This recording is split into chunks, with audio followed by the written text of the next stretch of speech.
Hello बच्चों, let's see this question. The question says the atomic numbers of vanadium, chromium, manganese and Fe are respectively 23, 24, 25 and 26. Which one of these may be expected to have the highest second ionization enthalpy? Options are A. Chromium, B. Manganese, C. Iron and D. Vanadium. हमारे पास देखो इस question में क्या कहा गया है। हमें atomic numbers दिए हुए हैं vanadium, chromium, manganese and iron के और हमें पूछ रहा है कि इनमें से कौन होगा जिसकी सेकेंड आयोनाइजेशन एंथैल्पी की वैल्यू हमें हाईएस्ट मिलेगी। ठीक है, सबसे पहले हमें क्या दिए हुए हैं, एटॉमिक नंबर दिए हुए। हमारे पास है वेनेडियम जिसका एटॉमिक नंबर है 23। इसका एटॉमिक नंबर है 23। तो अगर इसका हम इलेक्ट्रॉनिक कॉन्फ़िगरेशन देखें तो वो क्या होगा, ये होगा आर्गन 4s2 एंड 3d10। ठीक है, ये इसका एटॉमिक इलेक्ट्रॉनिक कॉन्फ़िगरेशन होगा। फिर सेकंड हमें दिया हुआ है क्रोमियम। क्रोमियम का अगर हम देखें तो होगा आर्गन 4s1 3d5। ठीक है, फिर नेक्स्ट हमारे पास है मैंगनीज। मैंगनीज का हो जाएगा argon 4s2 3d5। Then we have iron.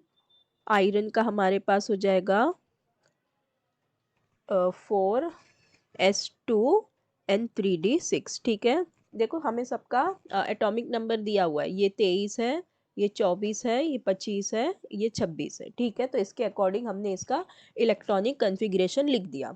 अब देखो हमें क्वेश्चन क्या पूछ रहा है कि किसकी सेकेंड आयोनाइजेशन एंथैल्पी सबसे ज़्यादा होगी। ठीक है, देखो अब अगर इसकी हम फर्स्ट आयोनाइजेशन एंथैल्पी देखें तो मतलब यहाँ पे से क्या होगा, एक इलेक्ट्रॉन निकलेगा। ठीक है, अभी हम क्या देख रहे हैं, फर्स्ट आयोनाइजेशन एंथैल्पी में क्या होगा, एक एक इलेक्ट्रॉन निकलेंगे।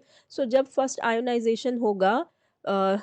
आयोनाइजेशन जब होगा तो इसका क्या होगा कि एक इलेक्ट्रॉन निकलेगा, तो इसकी जो इलेक्ट्रॉनिक कॉन्फ़िगरेशन है अब क्या हो जाएगी, 4s, यहाँ पे हो जाएगी 4s1 एंड 3d3। ठीक है, कहाँ से इलेक्ट्रॉन निकलेगा, s में से निकलेगा। ठीक है, यहाँ पर भी क्या हो जाएगा, यहाँ पे हो जाएगी 4s0 एंड 3d5। यहाँ हो जाएगी 4s1 3d5। ठीक है, हम क्या कर रहे हैं, एक एक इलेक्ट्रॉन निकाल रहे हैं। फर्स्ट आयोनाइजेशन एंथैल्पी अभी हम सिर्फ फर्स्ट कर रहे हैं। ठीक है, तो फर्स्ट आयोनाइजेशन एंथैल्पी पे ये इस तरह से हो जाएंगे। ठीक है, हमें अभी बताना है सेकेंड आयोनाइजेशन एंथैल्पी के बारे में। ठीक है, देखो अब यहाँ तक ये हो गई हमारी फर्स्ट आयोनाइजेशन एंथैल्पी, के बाद ये होगा।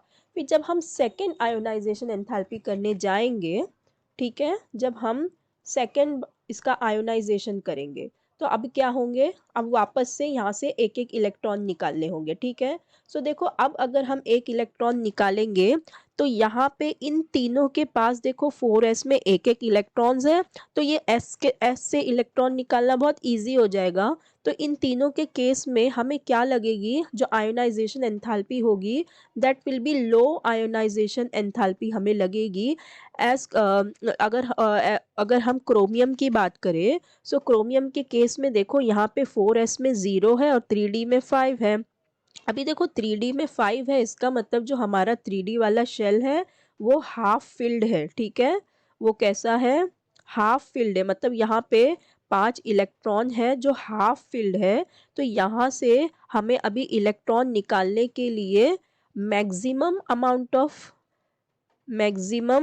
आयोनाइजेशन एंथैल्पी की ज़रूरत पड़ेगी। करेक्ट ना, एज कंपेयर टू दीज 3 यहाँ पे 4s में एक एक इलेक्ट्रॉन अभी है, तो इनको निकालने के लिए इतनी आयोनाइजेशन एंथैल्पी की एनर्जी की ज़रूरत नहीं होगी जितना यहाँ ये जो 3d5 में जो 5 इलेक्ट्रॉन्स हाफ फिल्ड है उनमें से निकालने में लगेगी। तो इसका मतलब ये है जिसके लिए सबसे ज़्यादा आयोनाइजेशन एंथैल्पी हमें लगेगी सेकेंड के लिए, वो होगा क्रोमियम। क्यों, क्योंकि यहाँ पे फर्स्ट होने के बाद सेकंड एंड में यहाँ बचेगा 0 और यहाँ बचेगा 5 विच इज़ हाफ फिल्ड, तो यहाँ पे ज़्यादा एनर्जी लगेगी। सो हमारा करेक्ट ऑप्शन क्या हो जाएगा? ऑप्शन ए क्रोमियम, बाकी का नहीं। ठीक है, so I hope you understood it well. Best of luck, thank you.